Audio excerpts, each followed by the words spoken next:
Hey everyone, welcome back to ASM Track Tips. My name is Tomo Gorman, and today we're talking about a little gem in the south, Atlanta Motorsports Park. It's 2 miles long, 16 corners, very technical. My favorite description is if Spa were an autocross. That's Atlanta Motorsports Park. So we're gonna jump in for some tips. So here's our track map of Atlanta Motorsports Park, and as you can see, lots of corners, so there's a lot to talk about here with our track tips. Things come at you really fast. There's not a lot of brakes on this track. Weirdly, the longest straightaway is the front straightaway, and you can see it's really not that long, but it comes into the slowest corner on the entire track. So really, you're kicking off the lap with your biggest opportunity to make a mistake. And turn one for me is all about minimizing a mistake that you could make and just getting the opportunity to complete the rest of the lap. So you're going to be coming to the right side of the track, having completed the previous lap, we'll get there, but coming across the start-finish line, and many cars really can't brake more than around the start-finish line, or maybe just a little bit past it, because as you get down into turn one, there's actually a significant downhill that starts to form, and then you really go downhill towards the apex before finally leveling out at the exit of turn one. And with that downhill braking zone, you have to consider, even though this is a threshold braking zone, the car will actually not stop as well the later you get into the brakes for this corner. So again, try to minimize mistakes, try to be a little conservative on the brakes, and just focus on getting into and out of turn one cleanly and get to the rest of the lap. A couple of tips that work though, you will start to lose just a little bit of grip as the track drops away from you. The car may feel like it's understeering just a little bit, but as you get to the apex, which you want to do a nice late apex here to get on to the next straightaway, the car will level out and gain grip as you then compress before the bottom of the elevation, which actually happens all the way down here. So you're pretty much downhill from here all the way to here, and use that elevation in the last phase of the corner to help you get through it. If you start to push the car too hard on entry, you're just going to go in too deep and throw the lap away early on. Lastly, for turn one, a good reference point for turn in is just towards the end of this curve that's on your right. And again, if in doubt, just kind of do a late turn in and a late apex, because this leads you onto what is almost equivalent for the longest straightaway on the track between turns one and kind of turn three. So this is a huge acceleration zone by scale of the rest of the track. Getting out of turn one is super important. Now that we've exited turn one, we have a nice long acceleration, but it's all uphill, and it's actually blind towards turn two and three until you really get up to the next corner. So you're going to keep the car on the right side of the track. A good timing reference point is this blend line that will come in from turn one. You're going to drive on the right side of that, even cheating across it just a little bit, staying on the right. Don't let this blind stuff lure you to the left until you can really see where you're going. And as you crest right about here is when you're going to start to angle the car in towards turn two, crossing the track. And turn two is really part of the straightaway. It's only a braking zone into turn three where you really start to have to work the car. So coming from the right side of the track, you're going to angle in towards turn three, and the braking zone for turn three actually is kind of through turn two, right at the corner here. So that's kind of the trajectory you're going to take through turn two, get your braking done in a straight line, and then you're going to have enough speed dissipated to wrap around turn three towards turn four. Now in turn two and three, there are some curbs. There's kind of a two-stage curb. One of them is a general ripple curb that's black and blue, or white and blue. And then a solid blue curb that's on the inside. You want to use the first stage, you do not want to use the second stage, both at turns two and three. So having done our braking straight through turn two, wrapping around turn three, you're actually going to drive straight up this sharp hill that gets you into turn four, this nice long carousel. And with how uphill it is through this section, you really don't have to do a lot of braking. The key for turn four is cutting distance because of how long it is. You're really not going to gain any advantage other than just cutting the distance out of it and trying to maximize the speed you can while running this tight line. So as we exit turn three, you can really charge into turn four and maximize your entry speed because you have gravity working with you, slowing the car down, and you also have this elevation to add a little bit of grip to the tires as you turn in. So charging up the entry and just staying super, super tight. It's not until right around here, a third of the way through the corner, where the track starts to level out. This is an acceleration opportunity, but keep the car nice and tight. And as you start to approach the second half of the corner will level out and the car will want to start to wash away. That's right when you start to feel that understeer starting to kick in. Just kind of maintain that speed, nice maintenance throttle, and keeping the car tight all the way until the curve ends on your left, which is right here. So there's an inside curve all the way around the inside of the corner. You're literally just clinging the left front of the car to that. The only place that you can cheat that just a little bit is right here in the middle, through that acceleration zone. If you need to let the car wash out just about a half a car width, then you can let that happen, but make sure that you can still tuck in and late apex the end of the curbing all the way around here at the exit of turn 4. Now, the reason it's important to apex late here at turn 4 is you're essentially setting up to power through turn 5 and create an acceleration zone from here all the way to your braking point at turn 6. And if you've done turn 4 well by cutting the distance and setting up for turn 5 should really be a non-event. But as you turn across the track, you're going to apex somewhere in this zone here. Right around here, it also starts to drop really significantly downhill. And the left side of the track will come up on you quicker than you realize. So you have to be really diligent about minimizing the distance in turn 4, straightening out turn 5, and then getting to your braking point for turn 6. Because if you mess up turn 4, turn 5 becomes very dramatic. Now we're headed downhill before our braking zone for turn 6. You're all the way on the left side of the track. And as you can see, turn 6 is tucked up inside of turn 1. So they very much drive similarly, but they're actually inverses of each other. So here at turn 1, we went downhill, late apex and level out. Here at turn 6, we're actually braking uphill into a leveling out. So they drive almost opposite of one another, and you can use, again, this big rise on the entry to have a lot of grip on turn in and carry a lot of entry speed. You can really charge the entry, but what you have to be careful of is as the track levels out when you're tracking off of turn 6, the grip that you had on entry is going to go away. So a front wheel drive car will start to understeer, a rear wheel drive car will want to kick the back end out as you're trying to put the power down onto, yet again, one of the longest straightaways on this track. These straightaways are all pretty much equal distance, so they're all very much important, and getting a clean exit off of turn 6 is critical. So you can really charge this entry having the car all the way on the left, late turn in, late apex, but make sure that your exit off of turn 6 is clean. One trick you can use to make sure you get off turn 6 is right around here, all of this left side of the exit is all paved. And even though it's painted, so you want to stay off of it if it's raining, you can use all of it in the dry. So you're going to want to plan to use all of this runoff room exiting turn 6 and basically drive straight to where the grass rejoins the track right here around where this 7 is.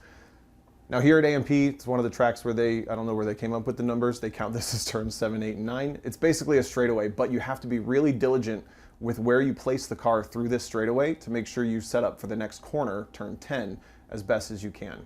So having come off of turn 6, running wide, getting back on the track just here at turn 7, over this little bit of a crest, you're basically going to stick to the left side of the track until the curbing ends. And your goal is to end up parallel to the right side of the track at turn 8. If you see that straight line I just drew, you're basically crossing from the left to the right to be parallel with this apex point at turn 8. And what that's done is now set you up for a nice straight braking zone all the way to turn 10. If you are lazy or not quite confident with where to place the car through this section, you can get behind without realizing it. So making sure that you're really on top of the car placement through this straightaway is going to be important, especially if you have a lot of horsepower.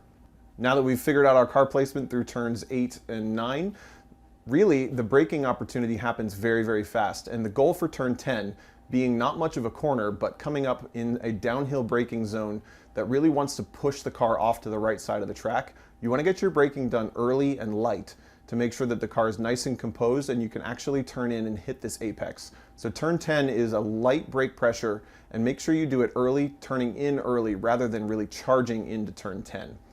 Now, as you get to around the exit of turn 9 here, you're going to want to be turning in early and using all of the apex curb here at turn 10, crossing all the way to the outside and then hustling back to the left for turn 11. All of this stuff's going to come at you really fast, so don't rush it too quickly. Make sure you feel the flow before you start to really push the limits through here. So as a final thought for turn 10, it's more important to roll momentum and roll speed through turn 10 than it is to brake hard and charge in. Now, once we've completed turn 10, you'll track all the way out to the right side curbing here. You're going to want to continue that steering arc and get back to the left as early as possible, because between turns 10 and 11 is a massive elevation drop. You're going to be driving what feels like straight downhill towards turn 11. So the earlier you can get over to the left, the more time you buy yourself to set up for turn 11. If you come off turn 10 and stay over on the right, you're going to realize real quick that turn 11 is kind of a throwaway. So as we approach turn 11 from the left side of the track, the key here is relying on the elevation and the compression at the bottom of the hill to kind of catch the car and shoot you through the corner. So you want to be all the way on the left. you're going to be turning in actually pretty early, and you can charge in pretty hard because as you reach the apex, which you'll see on video, the car will compress really hard and hook around. That spits you right back uphill for turn 12. Even if you just drive straight at the apex, you're going to gain so much grip right here that the car will actually be able to make the corner and carry more speed than you realize. But it's all about making sure that your entry is set up well, because the apex then will do you well. A helpful reference point that I find for turn 11 is an access road that's on the left side of the track right here. Most cars will have to brake right around the end of that access road where the brake markers start. So again, braking earlier and carrying your speed into 11 to have the car nice and composed and balanced rather than charging down the hill and braking hard will pay you dividends here. And feel free to use this access road as your reference point. So now we're coming up on maybe the most challenging corner to figure out because it is completely blind. This is turn 12, and we're going to be heading way uphill, like straight towards the sky uphill, and you have a blind late apex 90 degree to the right before we get to our final long carousel that counts as turns 13, 14, and 15. And there is quite a bit of muscle memory that goes into turn 12, but a good starting reference point is to turn in around the end of the curve that's on your left. You'll start to bring the car around to a very late apex for turn 12. And to simplify everything nicely, I think you can pretty much visualize drawing a straight line from the apex of 12 to the apex of 13. If you just drive a straight line between these two, you're probably already 8/10 there. The key is not letting the car wash out too wide and ending up kind of in no man's land here when you have to turn back to the left. But unfortunately, you won't be able to see where you want to end up until you're almost at turn 13. And you really have to almost anticipate turning back to the left before you can see where you're going. The last reference point that I kind of pick up sometimes is the end of the tire wall that's right about here. As you're coming over this crest, if you're aimed at that end of the tire wall, you're not going to drive straight at it for very long because you have to turn left, but you might be able to kind of help your muscle memory by referencing that end of the tire wall before you start to turn left for 13. So once we've gotten our placement down, drawing a straight line essentially from the apex of 12 to the apex of 13, we're cresting our hill and starting to turn back to the left, and turn 13 starts to go pretty significantly downhill as you get towards the end of it. And really, all you want to do is cut distance through the first phase of this corner, all along the inside curb here, and then right around the exit point, you'll level out, gain a lot of grip from the compression, and that's your heavy acceleration opportunity to start into this long carousel to finish off the lap. So be very patient in turn 13, make sure that you are placed well, and then we can get into this big long carousel where there is definitely a trick to how you place the car through it. So now we're coming into the long carousel here, and the challenge is you won't be able to see the end of the corner until way through the corner. They actually count it as multiple corners, but there is a little bit of a trick that you can do to make sure that you're relatively placed well throughout the entire corner. The entirety of Atlanta Motorsports Park is paved in 3 lanes. If you consider it the inside, the middle, and the outside lane, you'll be able to see those seams really clearly along the track. So coming through turn 13, you're going to be in that inside lane. You're going to keep the car there in the acceleration zone, then letting the car track to the middle lane or even to the outside lane if you need. But the trick is getting back to the inside lane to the apex of turn 14, which is essentially at the crest of a little bit of a rise that you're starting to climb up through this carousel. As long as you've drawn a relatively smooth arc from the outside middle lane to that inside lane by about here at the crest of turn 14, you're still fine. Then as you've crested that point, you have a little bit of a break, another acceleration opportunity where you can let the car wash back to the middle lane here through turn 15. Once you get to about this point in turn 15, the track will have leveled out. You'll be able to start to see the exit of the carousel, and that's going to bring us back to the inside lane right here before our entry for turn 16. So for a recap, we're going from inside to outside to inside, middle, and back to inside. Hopefully that helps you be able to define kind of where the car should be placed throughout this entire long carousel. As long as you get to the left lane here, set up right up against the access road that has a couple of curbs around it here on the left, you should be able to cross your hands back and relatively easily get through turn 16. But the most important part of this entire carousel is making sure you end up on the left, not the right, here at the exit of the carousel. So now probably the most intimidating corner on the entire track is the final corner, turn 16. And this is the fastest section of the track. It's going to be over 100 miles an hour for most cars, and it's really not that big of a corner. The problem is it's blind, so you can't really see where you want to end up. And because you're arriving at it with such speed, it feels very intense. And this is a kind of corner that I think less is more really helps. Right around this access road, as soon as the access road goes away on your left is the time to cross your hands back. If for some reason you're in a car that's fast enough to need to lift or potentially brake slightly for turn 16, you need to do it when the wheel is centered right here as you're crossing from turn 16 from turn 15. Then once you've gotten that wheel crossed, you have to get back to maintenance throttle or acceleration to make sure the car is nice and stable through turn 16. Now you do have a little bit of grace with a runoff paved right here on your left, but I think the trick is trying to look through the corner and find the flag stand on the right side of the track up here as early as you can so that you can draw that nice straight line through turn 16. Again, less is more, and really if you're using more than, I don't know, 10, 15 degrees of steering lock, you're probably overturning the car and working it harder than you need to. You can really draw a very straight line through turn 16. Now that we've exited turn 16, back up onto the front straightaway, the car's going very, very fast, and don't get complacent. You got to get all the way back over to the right to start the next lap off, and don't forget, downhill braking into turn 1. Some cars can't even get to the start-finish line before hitting the brakes, so you might need to cheat your braking zone back towards turn 16 the faster you get here to make sure you're not overdriving turn 1. So that's a lap of Atlanta Motorsports Park. Let's jump inside a car and see what it looks like. So hopping on board for a lap of Atlanta Motorsports Park, and we're jumping in the famous Super K from One Lap of America. So this car was around a little over 400 horsepower, 200 treadwear Yokohama tires.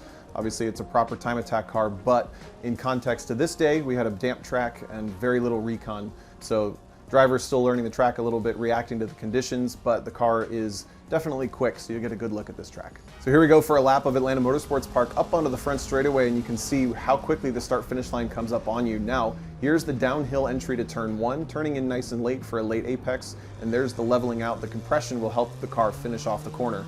Lined up towards turn 2, hanging off to the right before starting to cross the track, then a nice straight braking zone into turn 3 before charging up the hill into turn 4. You can see how much that elevation is going to help you. Now we're just cutting distance, keeping the car nice and tight to the left, trying to stay to that curb, maybe washing out just a little bit, but now we can finally start to accelerate through turn 5, making it nice and straight before finally getting onto the brakes for turn 6. Little slip from the rain there, but then that uphill compression will gain the grip until the exit, then another slip because of that track leveling out. So you can see what that does to the car there. Stay on the left through turn 7 and then get parallel to the right side for turn 8. Nice light brake pressure and turning in early to roll speed through turn number 10 before continuing the corner off to the left. Really downhill and a big compression there at the bottom for turn 11. Uphill again for turn 12. You want to try to cut the distance out of 12 and then draw that nice straight line over to the crest of turn 13. And here we're going to stay in that inside lane before accelerating out and out. Outside lane like we talked about, middle lane, then down to the left side lane one more time. You can let the car wash out through this phase, this nice level phase, and then you can start to see the exit of the corner for turn 15 right here. Get the car off to the left. There's our turn-in point at that access road, and take note how little steering angle you need to get through turn 16. Less is more to complete your lap at Atlanta Motorsports Park. So those are my tips for Atlanta Motorsports Park. As you can see, there's a lot going on here, but we'll jump into our scores, and first up we have our fun factor. I'm going to give it a 9. This place has combined an autocross, a scenic tour through the backcountry, a roller coaster. It's got a little bit of everything, and it kind of keeps you going and busy all the time, which I think is a lot of fun. Next up we have our risk factor, and this place is fairly compact as you saw from the video as well. So it's the kind of track that if you go off, you maybe don't hit something very hard or you kind of hit it at a glancing angle, but in general there's not a lot of runoff. So I'm going to give this an 8 for our risk factor. You got to kind of take your calculated risks as you're learning Atlanta Motorsports Park. And lastly, we have our technicality.